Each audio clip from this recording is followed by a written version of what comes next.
with the classic rock show. I'm here with Roger Middlecote, our production manager, and he's going to do a brief run of what we've got on the left-hand side of the stage. So Roger, what we got? We'd like to start with the Thorn Suhr guitar. Which runs through this Thorn Suhr amplifier. And to make it all work properly, we have our signature Pete Thorn. Hello, Pete. Thanks, Roger. You're welcome. So thank you for joining us this year. Yeah, man, absolutely. I'm excited to be here. We're having fun. What are we, about 5 gigs in now or something? I think this is, yeah, five in. We did a lot of rehearsals, so it's amazing how quickly the tour is going, but no, we're really, really happy. So what have we got here? Okay, so this is a guitar that I picked up just before we started, actually. And it's a kind of an interesting one. It's a Suhr Classic that's relicked and all that good stuff. I'll talk about the neck in just a second. The pickups are a Thorn Plus in the bridge, and then 2 other B63s, and then the neck in the middle. It's got the Wilkinson bridge on it with the lock saddles that I love so much that I've talked about before. It's on my signature guitar. And what else we got? We got a series parallel switch there. Standard kind of switching that you would imagine on a guitar like this, 5-way that'll split right there. They go there. Let's do that one. All that good stuff. But the neck is what I really want to talk about on this guitar. John Suhr actually did all of the shaping and the fretwork on this neck. And what it is an exact copy of the neck of the guitar that I played when I was kind of in my like formative years. Like when I was 16, 17, I got this Charvel Jackson. That was a real San Dimas Charvel, like really, really great guitar that had that sort of famous super playable 80s Charvel neck on it. That's where you did all that, chops learning in the early days. Yeah, like when I was 16, 17, 18 years old, and I was just practicing all the time. It was basically this neck that I was learning on. So it's really fun, and it's actually quite a thin neck. It's thinner than I remember, but when I compared it to the original neck, because I gave the original guitar to John to do, and then I picked them both up. It's like, wow, it is the same. So it's actually quite a thin neck, but I love it because it feels like what I grew up playing, and it's super fast and playable. Obviously, super bird's eye kind of figured situation going on. Yeah, it's a beautiful neck. It's really nice, man, and it's roasted, so it's very stable. And from day to day, I mean, even here, which is like, as you know, it's really dry, it can be wet, like day to day, and it's not moved at all. I don't think I've done a truss rod adjustment on it since I got it over here in the UK. I'd say bring this over on the plane with the roasted maple. Yeah. Any setup required to? I don't think, I might have tweaked it once, like in the first or second day of rehearsal. Okay. And then beyond that, it's just been so stable. The only difference with this neck, between the Charvel Jackson and this one is it had a really, really flat radius, about 16-inch radius, and this one's actually a compound 10-14, so it's got a little bit more curvature down here for recording, which is nice. That was John's suggestion, and I went with it. So that's this guitar, and it's really, really fun. I'm actually playing it a lot. Does it bring you back to the beginnings of you playing when you play a guitar like this, and you've got that feel of the neck? Does it take you back to when you first started? Yeah, it definitely reminds me of that guitar. I mean, when I pick it up and I play it, it's like, oh yeah, there's that feel. And it's so fast and playable. And if you just get into it is thin, but if you just kind of get into it and sort of, you know what I mean? Like when you pick up a different guitar and you kind of, you adapt how you play. Yeah, you adapt how you play, exactly. And you sort of think of it a different way. So I'm playing lighter, like with a lighter touch. I'm pretty good at adapting now. Like I used to be real picky. Like maybe back when I used to play on that original Charvel Jackson, I always wanted every guitar to feel the same. Yeah. Just be set up the same. It would freak me out if something, even like a different scale length. Like for example, when I first went to Gibson guitars, I started playing like a Les Paul, and I really had to learn how to play like a shorter scale guitar, and especially with the arm contour. Yeah. So we've talked a little bit about that on Strap, and the Les Paul's got the edge. I used to have to believe that I'd be, like ramming my arm into the guitar and it'd get all bruised and sometimes even cut from the edge of the Les Paul. Now I'm really much more comfortable with adapting to different guitars, different neck shape, even fret sizes and things. Kind of dark over here, but bear with me. I'm just going to show you the guitars real quick. So that's obviously the one that I've already covered. I've also got my Suhr Pete Thorn signature model out right here. This has been out for a few years now. 2 Thornbucker humbuckers, same bridge that's on this one, and it's got the stainless jumbled frets, all that kind of good stuff. Really versatile switching. My trusty Yaren out here, which looks like a famous guitar from 1959. I love this guitar, and it's Gil's a builder from Israel that does a fantastic job. He lives in Arizona now, and he's a bit of a genius. But this guitar obviously comes in really handy, and I play it a lot on and both sets. Actually, I'm using it on a lot of different stuff when it calls for this style of guitar. We do Freebird, don't we? We do. And we have a lot of fun, and of course I got to play it on that guitar, and it's a pleasure every night. This is the guitar that I'm playing on the Who songs. It's a Macmil T with P90s, so kind of the best of I figure a combination of things for Pete Townsend style, authentic tones and look in the whole 9 yards with the T shape. I always loved when I first saw Pete. It was like the late 70s, early 80s, and he was using those Schecter T's that, you know, I don't know, that was the look that I first, you know, associated with him. But of course, in the early 70s, late 60s, early 70s, he was mainly known for playing SG Specials, and they had two P90s in them, and those were actually some of my favorite tones that he ever had. So this is kind of combining all of that in a T, but with P90 style pickups. It works great on Who Are You and Won't Get Fooled Again. Last but not least, this is James's guitar that he graciously lent me at Takamine, which is one of my favorite live acoustics anyway, and I use them in Japan when I'm there touring with Kiyoshi Nagabuchi. It's a Takamine that sounds just great, and they're always rock solid. They, you know, from gig to gig, they sound the same, play the same, and it's just a really good guitar. So the amp I have out here is this guy. It's the PT15 IR that we brought out at last year's NAMM with Suhr, and it's a 15 watt Dual 66 all tube situation, 3 channels, got a great clean channel, and then the overdrive section is super marshally, but like optimized marshally. So it really covers a lot of bases. A lot of people have asked if it's enough for gigging. Well, if you look at the size of this place, we're having no problems, I don't think, using lower power amps kind of filling the room. No. You know, to the point where I've actually got the masters on the amp on about, see, it's on about 4 as the overall global master, and then the channel masters are also from 3.5 to 4. And I'm finding it like I can't get any louder, or else, you know, we'll get grief from everybody that's sitting in front of us. Yeah. So, but the amp doesn't have to be any louder than.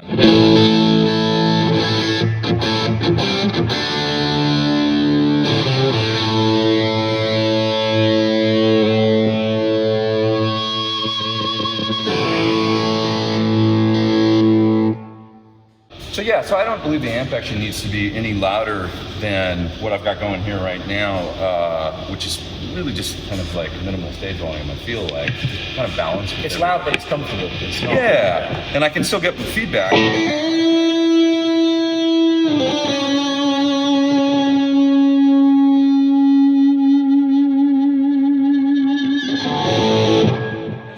That's as much sustain as I really need or gain.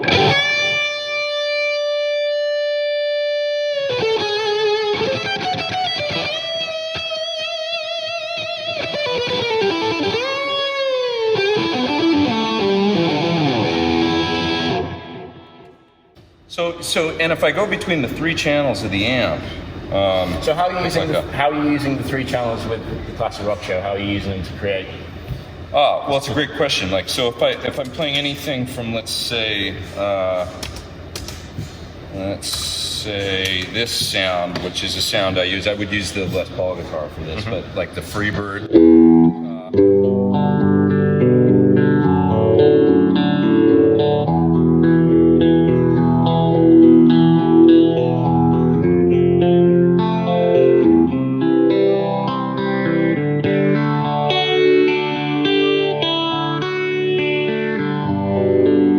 That kind of thing. You know, that's kind of my Freebird rhythm sound. I would go anywhere from that all the way through to, you know, the lead.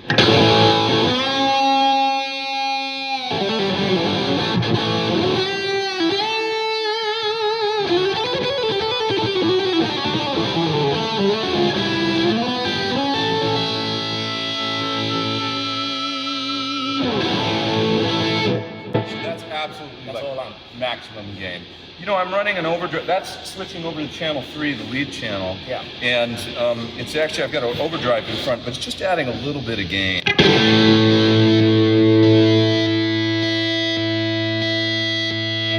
So it's the most, Yeah. of it's coming from that. It's coming from the amplifier. That's right. So, and then as far as my dirty rhythm channel goes, which I would use for, say the first song of the night, One Vision, that would be something along these lines.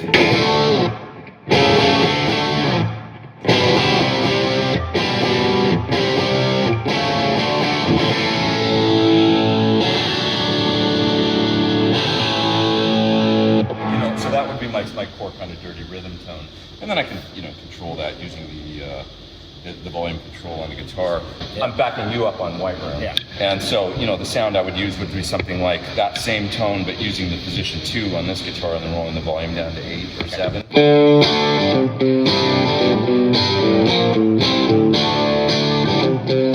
I'll just mention one more thing about the amp as well. This amp, one neat thing about it is that it's got a built-in load box. And so that means that I actually don't need to use a cabinet with it. I can unplug the cabinet and it would safely be loaded down. I'm not actually using that because I've got the cab plugged in because I want some onstage sound on this gig. But what I am using is the second really cool thing about the back end of the amp, which is the impulse responses. So it's got built-in speaker simulation. You'll notice the cab's not mic'd. So what I'm doing is actually taking a line out right out of the amplifier and it's going straight to the PA, and that's the sound I hear in my in-ears. It's the sound coming through the wedges for a little bit of fill-in on stage, and it's also the sound going to the PA. So there's digital speaker simulation, built-in impulse responses, and that's really, really cool about this amp. I always say it's like, when you play a really good show and then your friends are like, I couldn't hear you in the PA, man. You look over at your amp and the mic's been kicked over or something and nobody noticed. So with this, you don't have that problem. You have that killer, really awesome, present, mic'd up guitar tone that's just perfect and consistent in the PA every night. So let's take a look at the pedals. So what have I got going here? It's my standard kind of arrangement that I've been using for the last few years, but with a few additions actually. I use a Musicom Effects Mark V switcher as my main kind of brain of my pedal board. And really all the pedals that are like gain boxes and stuff like that, and my compressor and phase 90 are all in loops on this. But some people look at the board and they go, wow, that looks like a lot of stuff. How can you run through all that and not have loss? But the reality is using something like this gives you less loss because you're plugged into this. Everything's independently switching into that. So. Exactly. Yeah, you're running into this and then basically the signal comes out of this and goes straight into the amp, and you only switch in the pedals when you want to use them. There's never the fear of one cable going down and then you've got to, like the needle in the haystack trying to find it. Trying to figure it out on a traditional pedal board where everything's running through everything. So with this, when I'm well, if I go to just this sound right here, you're actually hearing almost nothing in line. I do have the Mobius in line in case I want to turn on a flanger. But if I take out loop 3, now my guitar is essentially plugged into this box and then going straight into the front end of the amp right now into channel 2.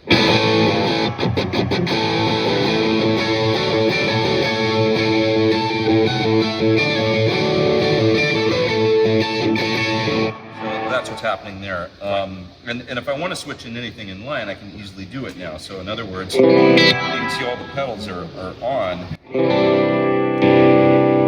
If I hit loop 1, it's turning on this thing right here, the ego compressor. If I hit loop 2, it's hitting the big muff fuzz there. Which I'm using for some Pink Floyd that we're playing. If I hit loop 3, once again, that's this Mobius pedal right here. Set for flange right now, and I use it for all kinds of stuff. Loop 4 is my phase 90, which I use a lot in the show.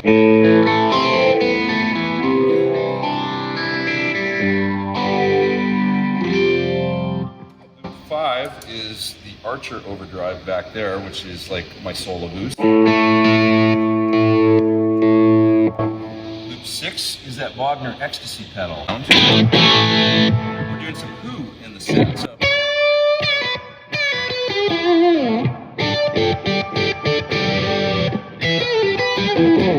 I'm actually doing that on a telly, so it's even got a little bit P90, so it's got even a little bit less gain. But when we play that song,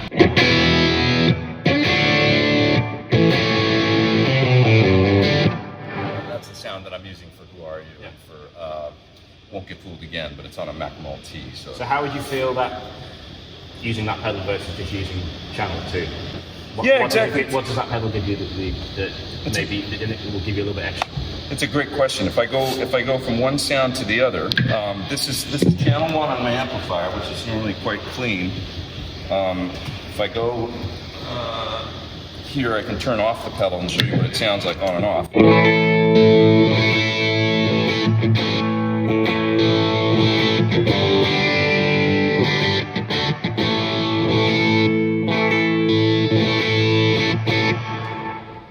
Okay, so that's the sound of that pedal getting switched out in front of channel 1. Mm-hmm. If I now were to switch it off and go to channel 2 on the amp,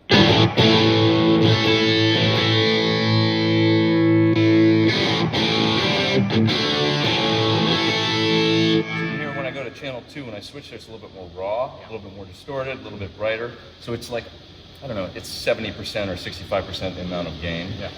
But it has a great sound. That's the Bogner Ecstasy Blue in front of channel 1 on the amplifier.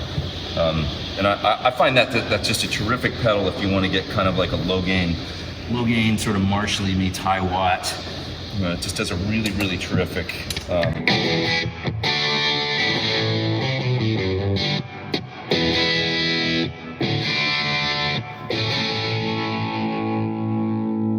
If I were to use channel 1 or channel 2 on my amp for that, the distortion channel. It's be like a little too hard rock sound. Too much, yeah. Yeah, the other one's got a little bit of a cleaner kind of like gain to it. But whereas this sound I really need for we'll play like Rosanna.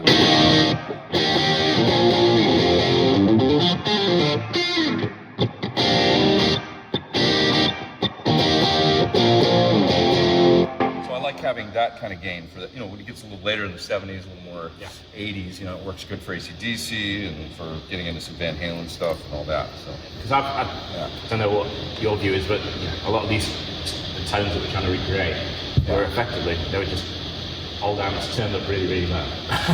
Yeah, it's how you recreate a lot of that organic feel of just a purely driven amp. Yeah. You haven't got the volume or the capacity to be able to do that. Yeah. So, and the pedals now that are coming out are definitely, from a house perspective, you wouldn't be able to tell much different. And it's gotten better and better. I think it's gotten better and better, like the pedals. That's like just, you're absolutely right. I think it's gotten to the point where some of them, and that's why I'm a really big fan of that Ecstasy Blue pedal, because it really does have a, when I play it, it doesn't feel like it's not amped distortion.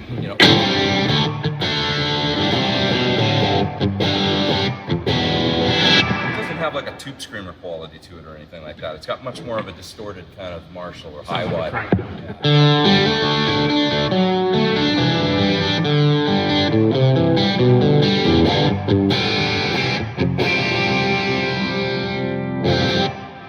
So I'm a big fan of that pedal and of that tone. It sounds really good to me. And then I've just got a couple more in the loops. The Vemoram Jan Ray, which I'm just using on one song, is another overdrive. I've got a Dunlop Echoplex delay there as well, which is running in front of the amplifier.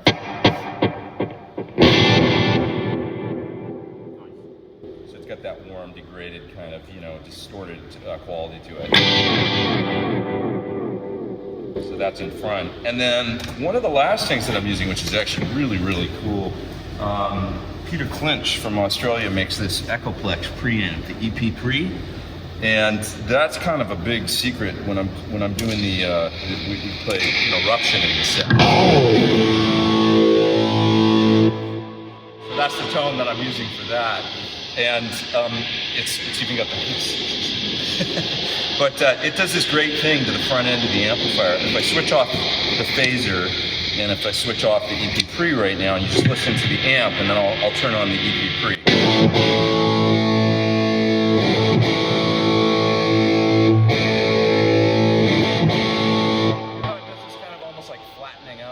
Like it's sort of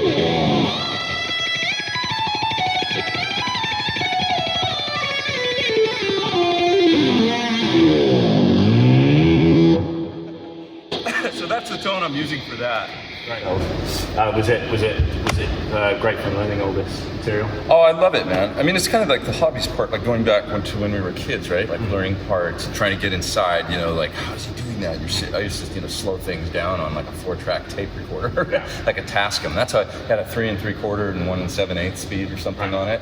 And that was the way we had to do it before the digital, where you'd record it at the 3 3/4 speed and then slow it down to 1 7/8. Everything is shift down an octave and you listen. And it's just part of, I don't know, you develop this ear that kind of goes inside the track and grabs the notes, and then, and that's part of the magic for me. I just love doing that. I get lost in doing that stuff when I was a kid for hours, and it was fun. So it's always fun. But the fun thing about this show is that obviously it's not a bad song in the bunch, because they're all these great classic tunes, and it's so much fun to play. Like when we hit the last part of the set, all the hard work of sitting there and learning this, songs like Thunderstruck and the jump and getting the solo and all that, trying to nail it, and Thunderstruck and Won't Get Fooled Again, and like all these great songs. It's like I grew up with that, so it's like It's a party. It's a party. It's a celebration of music, and it's not to be taken too seriously, other than to be like, it's like going to church a little bit, it's like going to the church of good time music to me. I'm going to show you around many of the guitars that I use on the Classic Rock Show. I'll start with my trusty Les Paul OX4 pickups, and yes, this was not made in Kalamazoo or in Nashville, but nevertheless, it's wonderful. That is the guitar that I used for most of the show. The second most used guitar has become Pete Thorn signature. Suhr in blue with amazing thorn buckers, and this has become the one-stop shop for this show. I could genuinely do the whole show on this, but then all the rest would feel bad. So, but yeah, I love this neck. When you brought it over, I played it for the first time. I fell in love with it, and thank you for letting me use it. Absolutely. Are you using a lot of different pickup positions, or do you gravitate towards one or the other? I'm using... Just curious. What am I using? I'm using bridge, and then bridge split, and I'm using... Oh yes, I split in Bat Out of Hell. I use about 3 or 4 different positions, of which it alternates between these positions, and that depending on what the feedback situation is like in the room, depending on what stage volume we're allowed to run. And I've noticed that depending on the size of the venue and what we're like for how bright or how dull the room may be, it does affect kind of what position or how much I can get away with certain settings on all my guitars, to be honest. One of my favourite guitars. This is a DePergo S-Style, built by Stefan in Boston. And it is a lovely S-Style guitar. Continuing the DePergo trend, I have a T-Style guitar, which I'm using on LaGrange and the Beatles. Beatles medley. That's a beautiful guitar. Who built that one? This is Stefan DePergo, same as mine. Oh, it's also DePergo. Yeah, it is, yeah. Okay. This arrived just before the tour, and I'm so happy he got it finished in time. I've been waiting a while for this one, and it's so light, so super resonant, and it just screams, and it's perfect for the Beatles and LaGrange. And to be honest, I could definitely get away with it on more songs, but too many guitars to choose from. And you can't play Cream or Clapton really without having a 335 style. This is built by John Case, and it's a beautiful guitar. I love the colour. It is such a cool color, actually. Yeah. You did an amazing job on it. It's like that kind of, when Pelham Blue gets a little bit weird from age, that's what it looks like. It is so cool. Yeah, he's done an amazing job with it. Yeah. And I love that he did the neck and everything. And again, OX4 pickups, and just it screams Clapton. Great guitar. Awesome. OX4, Mark Stowe is from Oxford, and it's his company set up a few years ago, and for me they're the best half clones you can get. Nice. Now this is a new addition for this year for you, right? This is a new addition. I never used to play a double neck. Oof, it's heavy. But this year, because of your role on Dom's gigs, I thought I need to actually try and play 18 strings. No guitar should ever have 18 strings. It makes life far too difficult. I much prefer 6, and it is the one moment in the show that I get stressed. So once the song's over, it's party for me. Doesn't matter where it is in the set. Once that song's over, I'm happy. It's a great guitar. It's so iconic, and we couldn't do the classic rock show without this guitar. Definitely. As much as I've tried. This is my acoustic, also made by John Case, and this is a perfect acoustic for live gigging. Does not feedback. It's got Fishman pickup in it. Sounds absolutely amazing, and it's perfect for the few songs that I play acoustic in. It's just trusty, reliable, amazing neck, and never ever has any problems. But if you close your eyes, you'd think you're listening to an acoustic in a studio. You play that on Who Are You, and it sounds so good for doing all that, the middle solo, breakdown solo is so cool. Yeah, and being Pete, you really have to thrash it. And if I took a real acoustic out, that was a delicate, lovely sounding acoustic, it would break in about 10 bars. So no, it needed this, and this has definitely made my life a lot easier. I did a gig in India just before Christmas. And I took this and one other guitar, and I could just do the whole show with those two guitars, and it definitely makes life a lot easier for traveling. If we're going to do Queen, you have to do it properly. So this is a Brian May signature guitar, and I'm amazed how iconic the sound is, and how I've tried before with this show doing Queen.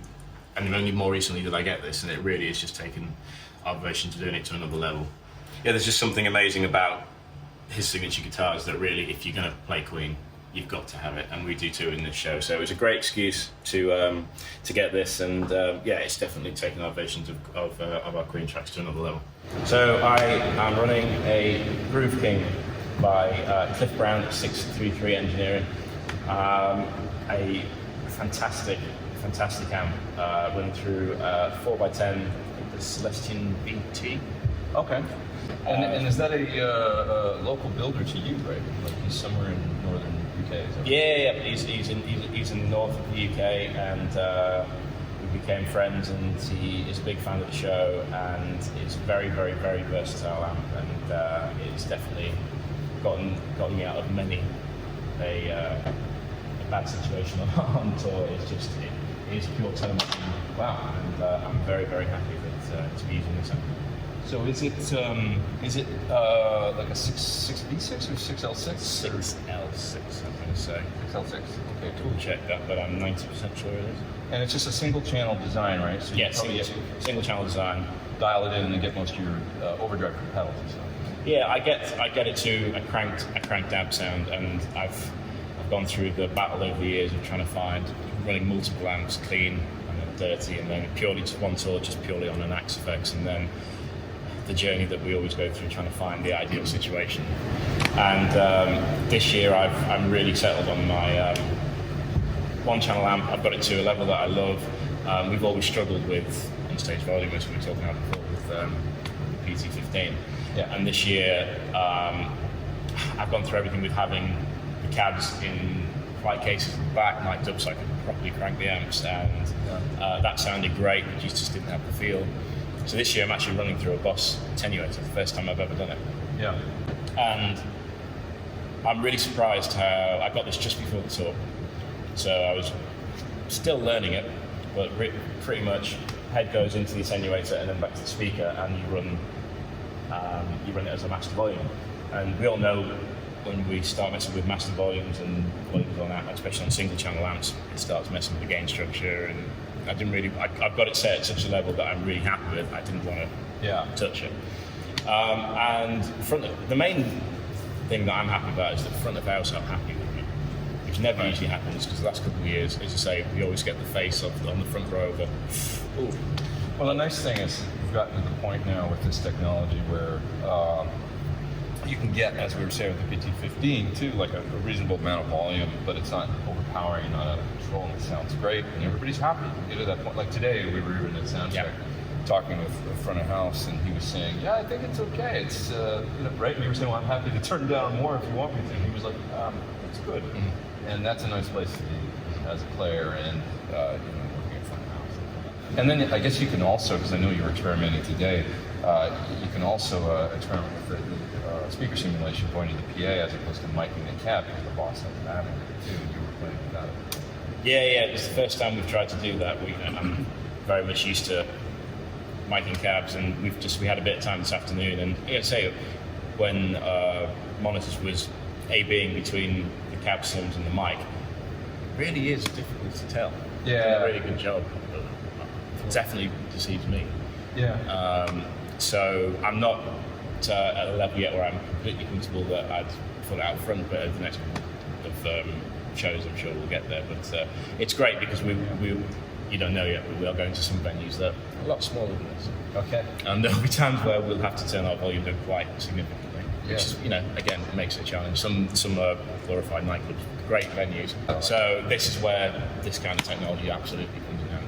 Yeah, and the thing you'll really start to love if you do go with it, I find, is that that mic, even though you got a tape on there on the cab, and it's supposedly the same place every night, you move it just a half an inch or a quarter inch, and the sound does change. And so it's like the consistency of having the same mic'd up sound, from the Boss or PT15, the IRs. I love that. It just sounds the same all the time. I don't think about it. Yeah. Exactly the same sound from venue to venue, and there's that consistency both in the PA and the monitors. You've kind of gotten you mentioned you using Axe Effects purely for some tours. I have done, yes. And that you've done amps for some tours and isolated cabs, but you've got a hybrid setup here where you're using an Axe Effects for some songs and a Pedalboard and traditional amp for some songs. Absolutely. It's kind of cool, like. Yeah. I've gone again. We've all go on our journeys of what we want to use on tour, and I've just basically done the simplistic route this tour, where all my pedals are going straight into the front end of the amp, and so straight in with a wah, a 16 wah, which we use for Cream, which sounds great. It's a real old wah. It's a real old wah. Oh, cool. I think it's an old Voxy wah. It's an old Vox wah. But it's been around a while. This one. Sounds great every night. Sounds good. Yeah. Into a treble booster made by Dan Whitlock Jones, DWJ Amps in Liverpool, which is great. Which then goes into, this is my main solo kind of sound, which is Charles Whitfield, this DUI pedal. You don't want to get a DUI unless it's this one. And then my main rhythm sounds are coming from the TV drive, which is, it's got the tube screamery thing going on. But there's 2 channels, so what I usually find is I'll use one side for certain guitars and then another side for if I'm using a single coil or a humbucking pickup. And then sometimes if I really feel like it, I'll hit them both together, and then you can stack them. I can stack them, and then front of house usually shout at me. And then this was a new pedal before the tour. This is the Deco, which I've watched so many reviews of this pedal, and a lot of people saying I didn't really know what it did. It wasn't a drive pedal, but it did drive. It wasn't a phase pedal, but it did phase. But I've really fallen in love with it because I didn't have any delays on my board, but I just wanted a simple slapback or a bit of chorus or for a particular song. So this side I use for Ramble On, just to get a bit of that extra tape distortion, and then I also use the slapback for around about here for the Beatles, Led Zeppelin, and something else, a little bit of the Who, and then I go all the way over here for the chorusy side for when we are playing the Queen stuff. More importantly, James, what is this? That is because I have big clumsy feet, and to show you, if I hit that like that, and I can turn the volume down or up very. What is it? A piece of chewing gum? It's a bit of blue tack or white tack. White tack. I know. This is very. There are other tacks available. High tech. Yes. And then going into a tuner, and then just into a volume pedal. We were talking about stage volumes before. So, it's a level where it's comfortable, but it's not. It's quiet enough so it's not going to offend people, but it's loud enough so we've got a bit of a bite.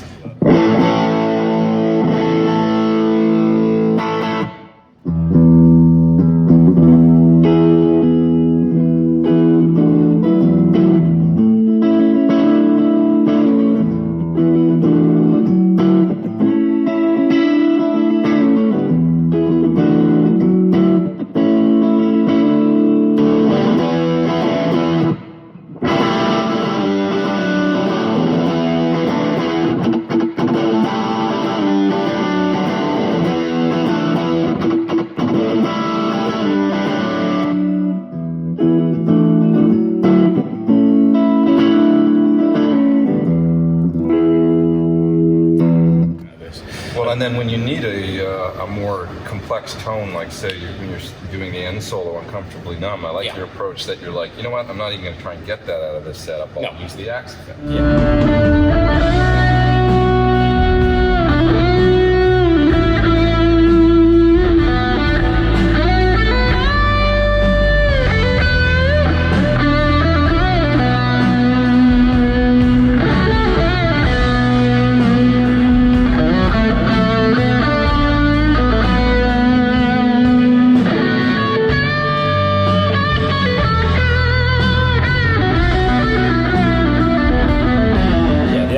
Is an amazing piece of technology. I first got the XFX2 5 years ago, and then they've recently brought out the XFX3, which is what I'm using on this tour.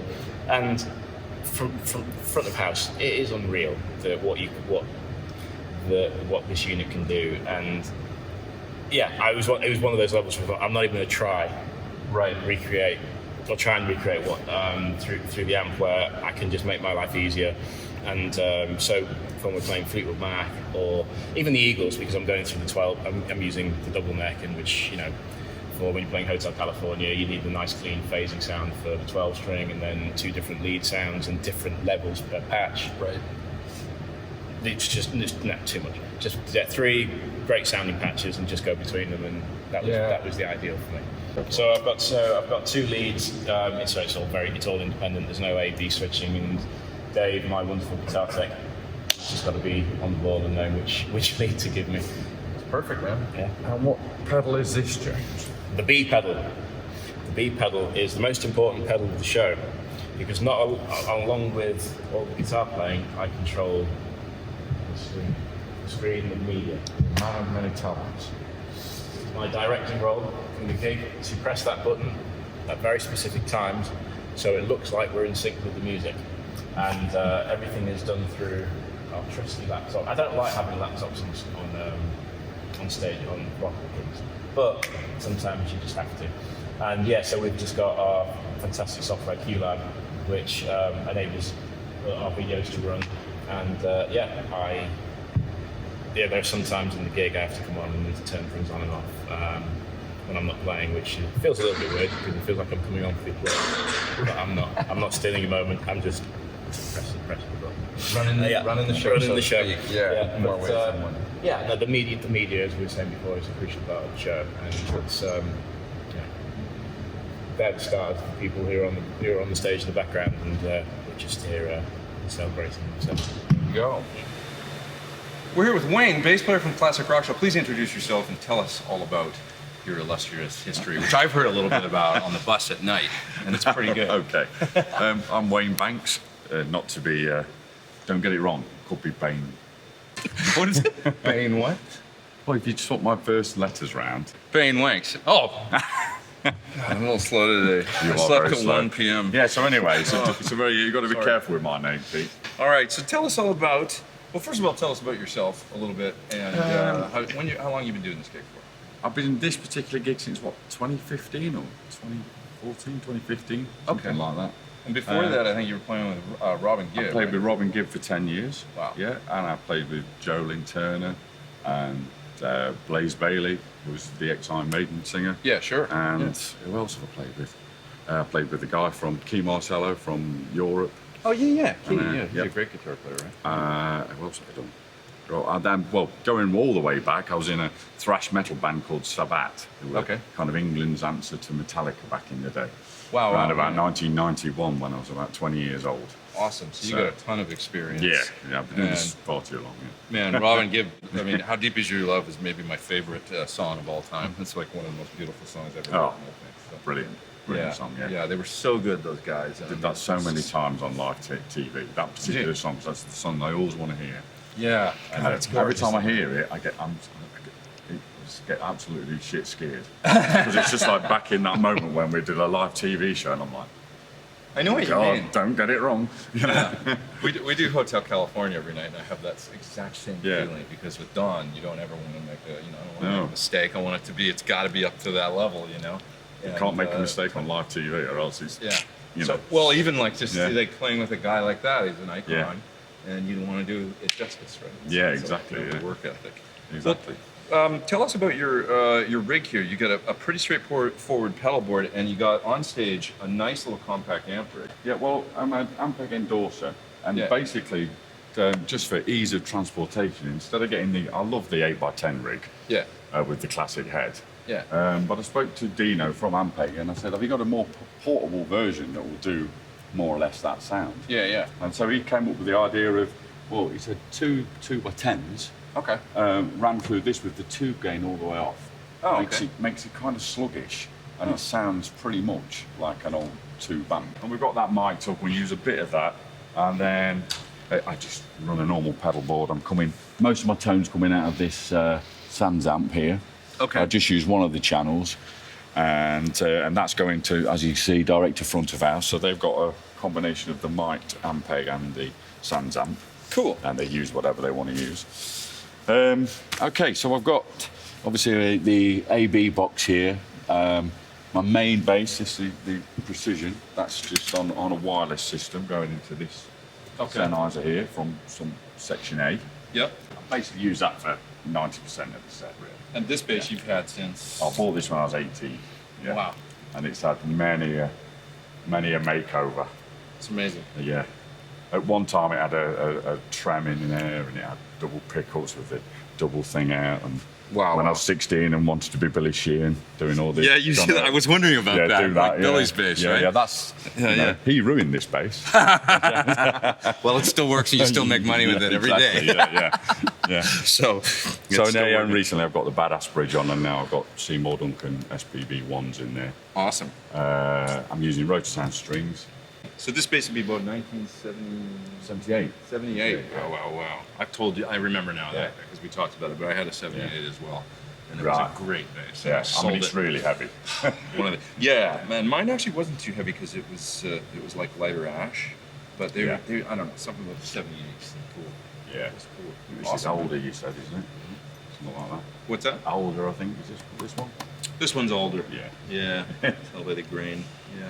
Yeah, well, Yeah. when I joined Sabat back in 1990, Yeah. they made me paint it black. It was this because it's got to be metal. Right. And so it's this is it's never been, this is from then.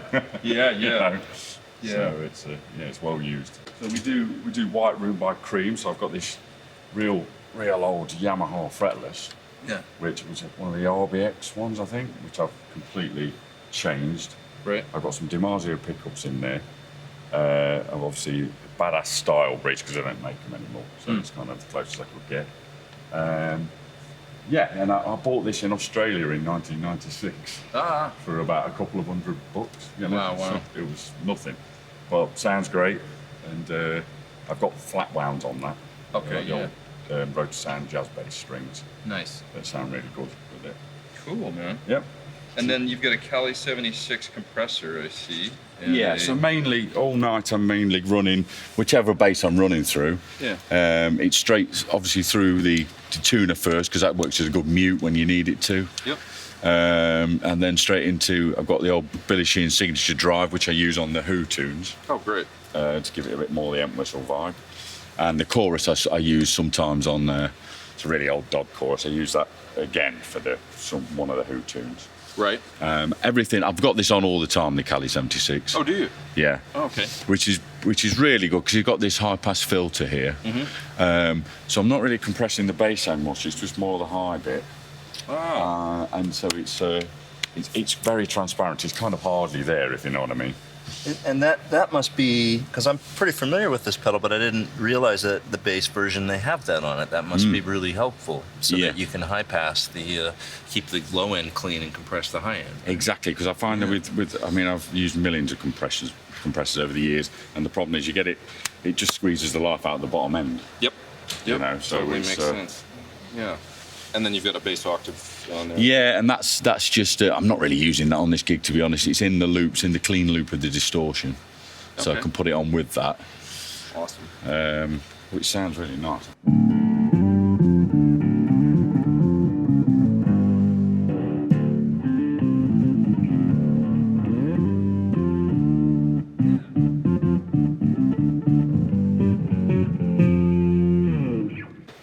Nice. when I did a session for Mickey Most, I don't know if you all ever have heard of him, Yeah. but he was the producer with many bands like Maud and Susie Quattro and people like this at Rack Studios in London. Oh, okay. And they wanted me to use a really old bass, so the guy running the session bought me one and gave it me.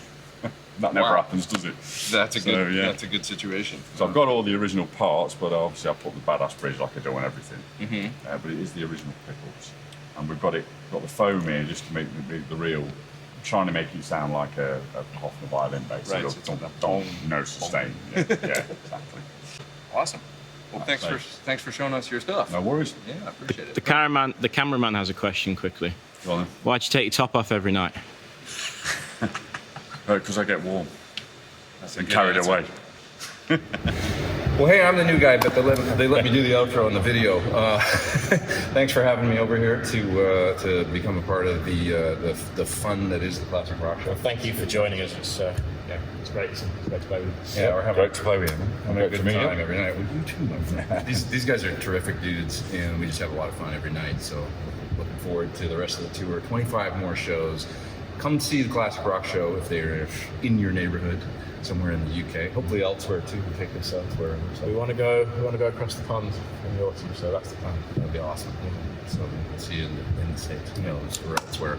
But anyways, thanks for watching the rig rundown on our guitar rigs and all you guitar nerds out there. Please check down in the video description below for links to everybody's YouTubes and social media and all that kind of good stuff, so that you can subscribe and all that good stuff. All our stuff. A lot of stuff. A lot of shtick. We gotta go eat dinner because we gotta play a gig in about an hour, right? We have. Yeah. So let's rock and roll and do that. We'll see you out there, folks in YouTube land. Take it easy. Cool.